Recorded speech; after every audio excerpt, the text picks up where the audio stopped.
So today, I'm going to do a final project in our mathematics time series analysis.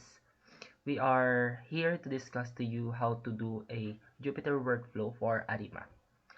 So ngayon, gagawa tayo ng analysis for a certain time series data. And ang napili kong time series data is the peak demand or the monthly peak demand sa Philippines. So let's start. So first, we need to import the necessary libraries like the pandas,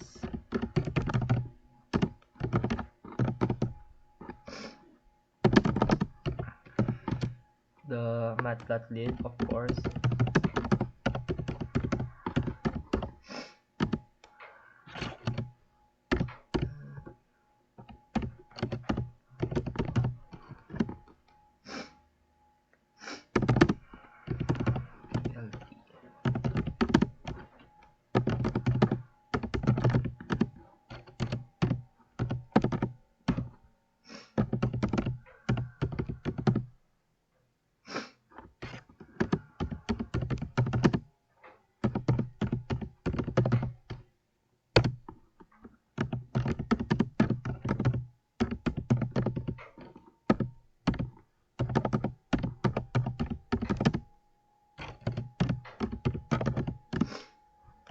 import.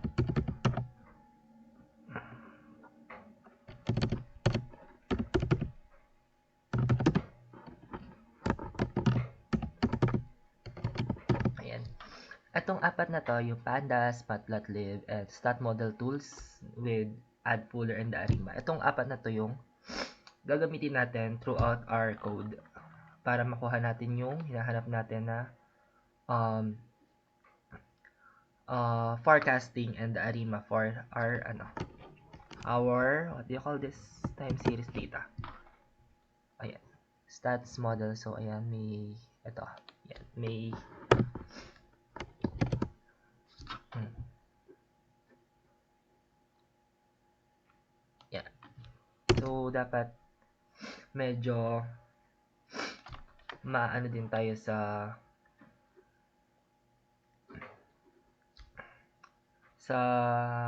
anong tawag dito, sa spelling sa mga letters kasi medyo maselan si Jupyter.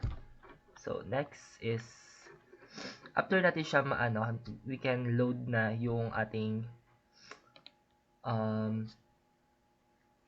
what do you call this, yung file natin, which is I already got here data2. Ito yun. Yan. So df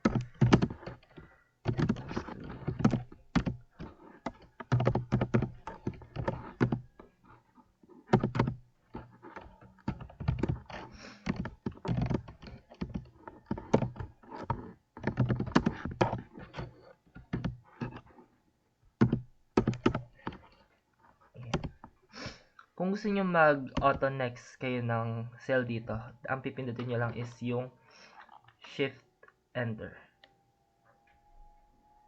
for auto next. Then mag-run na agad yung, kunyari ito, tira nyo to. Nag-run agad to, then nag-auto next ako ng cell. Shift enter po ang so next df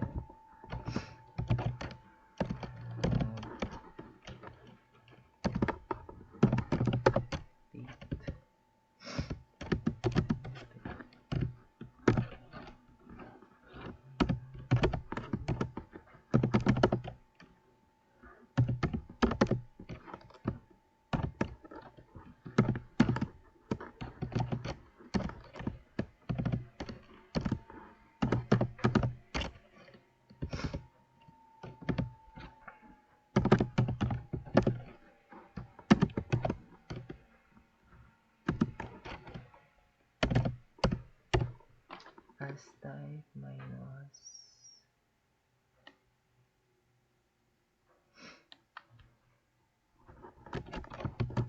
plus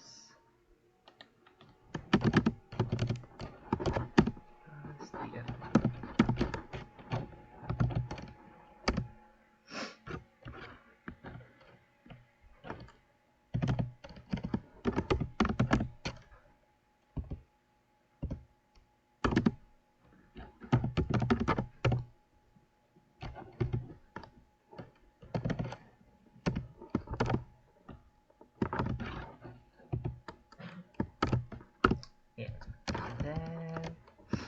always enclose. So, tama ba? Naka-enclose. Naka-enclose naman. Yan. Then,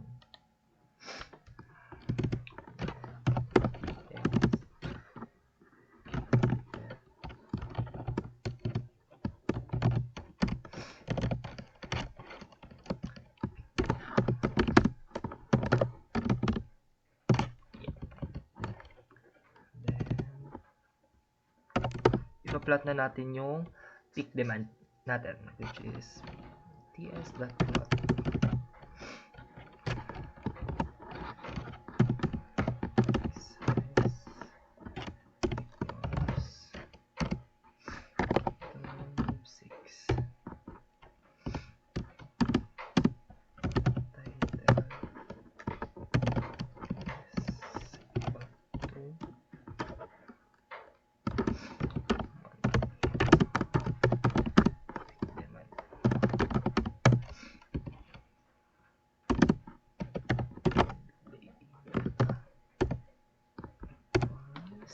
Ang Y label natin is the demand,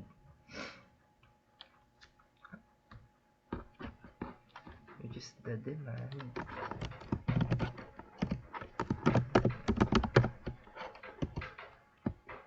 Yeah. Then plot.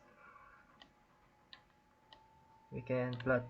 I-show na natin yung plot dito sa ilalim. plt.show. Yan. Ayan. So, itong may mali tayong type. We have here year. Ayan o. So, for str.asType is ayun, may kulang pala tayo dito sa baba. Dito. Dot set index.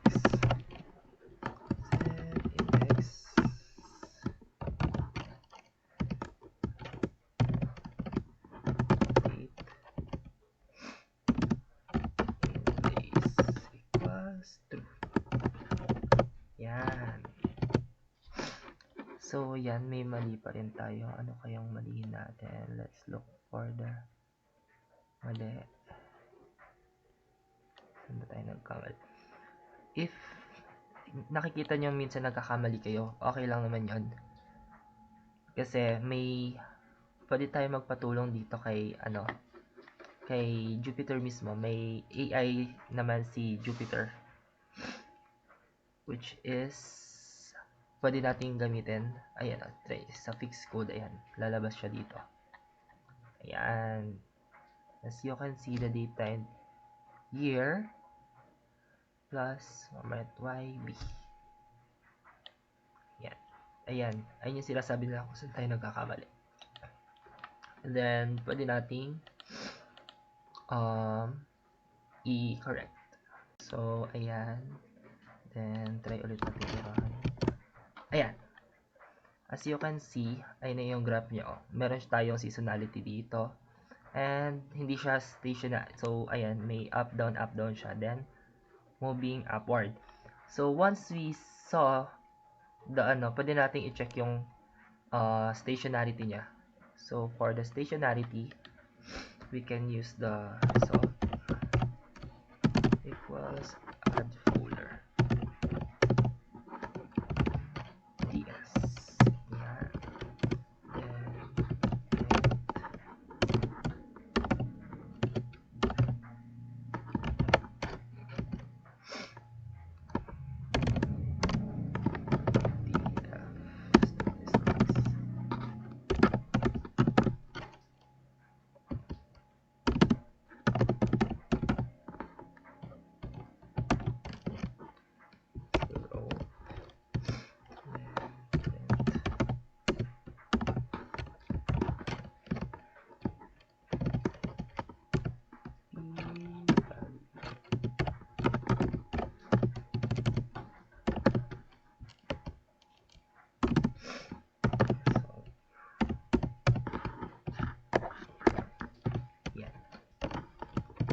Yan. As you can see, ang p-value natin is sobrang laki. Ito. and the ADF statistics is around 1.13. And meaning nyon, kapag ang p-value natin is mas malaki sa 0.05, so the series is non-stationary. Or pwede tayo pwede na tayo mag-apply ng differencing. So, for the differencing, we have TS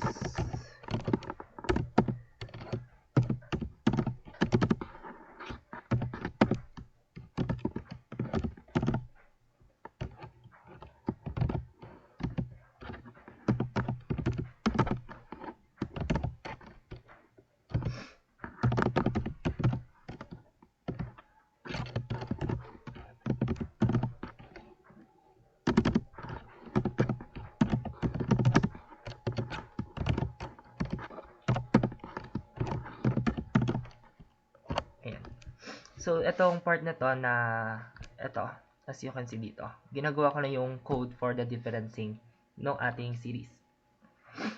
So, next is the print na natin. Print area statistics.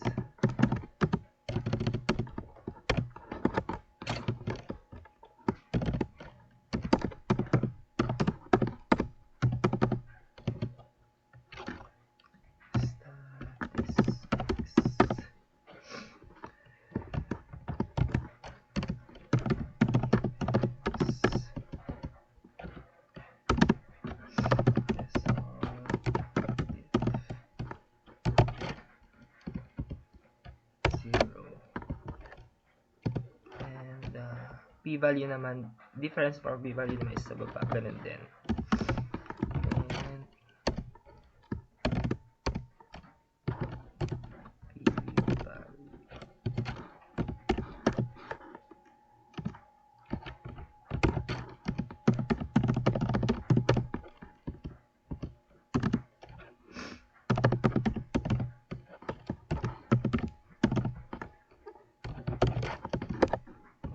Yan. Then run. Ayan.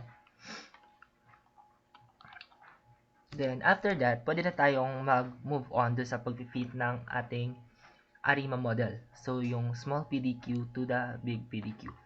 So, pwede tayo mag-adjust, pero as practice, you can use the order triple ones. So, model equals ARIMA.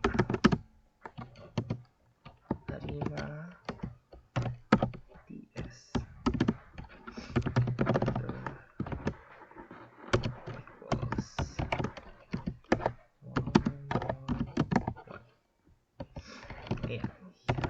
pwede nyo yung gamitin.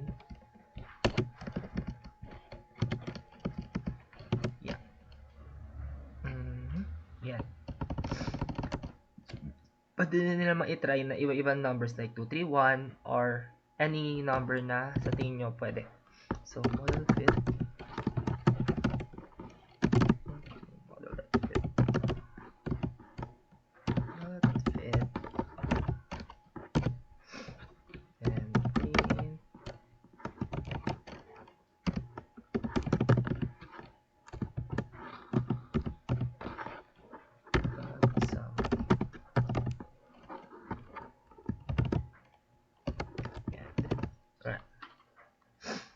As you can see, nakikita na natin dito yung Harimax result natin for the ARIMA 111.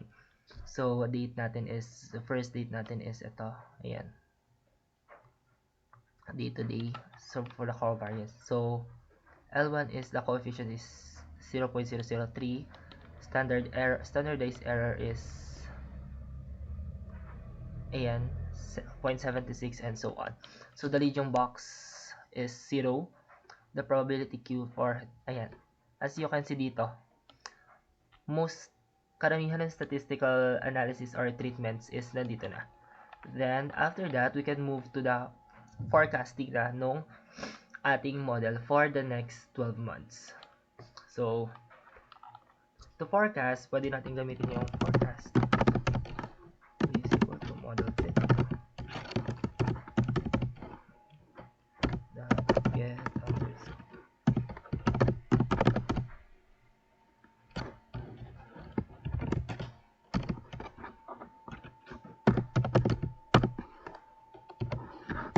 etong steps equals 12 is for the next 12 months. Kung gusto niyo naman 2 years, pwede niyo gawin 24, 36, or kahit ilan.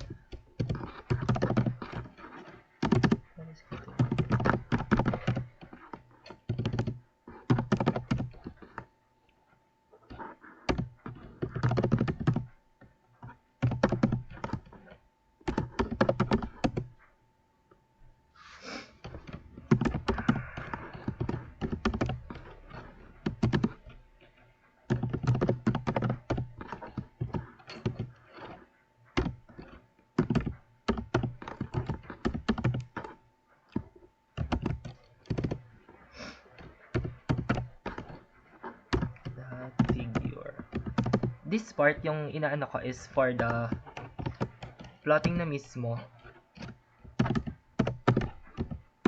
nung ating forecasted kasama yung kanina.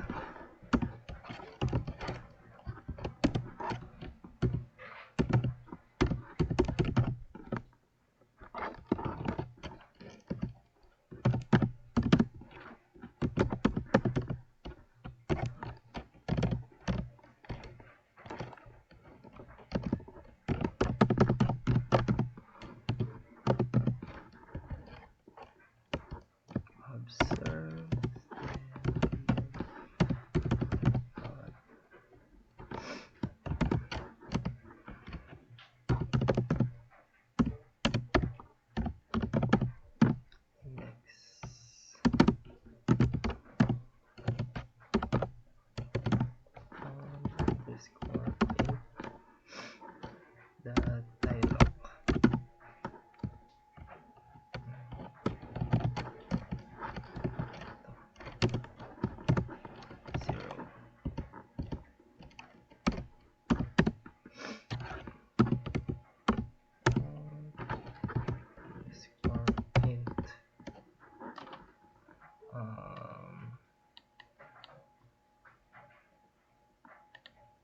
Kasi na ako ay int that I lock.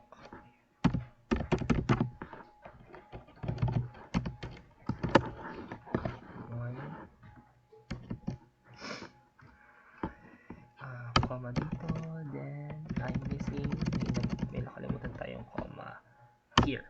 Yan. So, you can choose any color naman dito. Color equals. Pero ang gagamitin ko is pink. And the alpha level of 0.3. Yeah. As you can see, ayan na yung ginamit ko. We have color pink, alpha level. And next is the legend. Pwede namang i-disregard nyo na to. Pero talagyan ko na rin. And show. Yan. Model fit. May mali tayo sa model fit. It's not defined.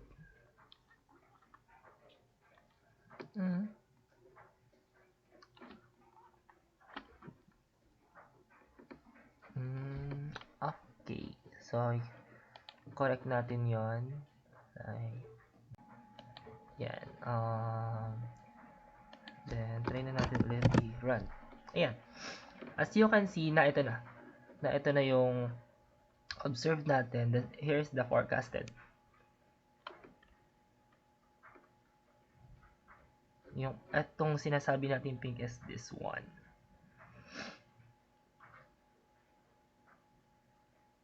Ayan.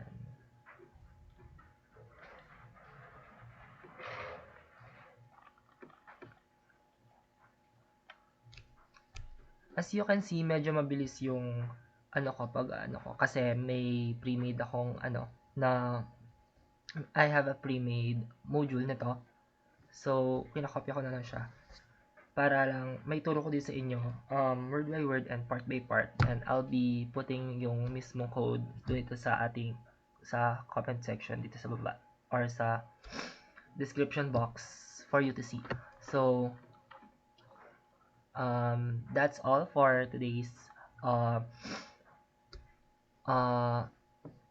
Jupyter tutorial for Arima. I hope you learned something kung paano mag-graph, paano kunin yung statistics p-value, and etong mga statistical treatment. That's all. Thank you and goodbye.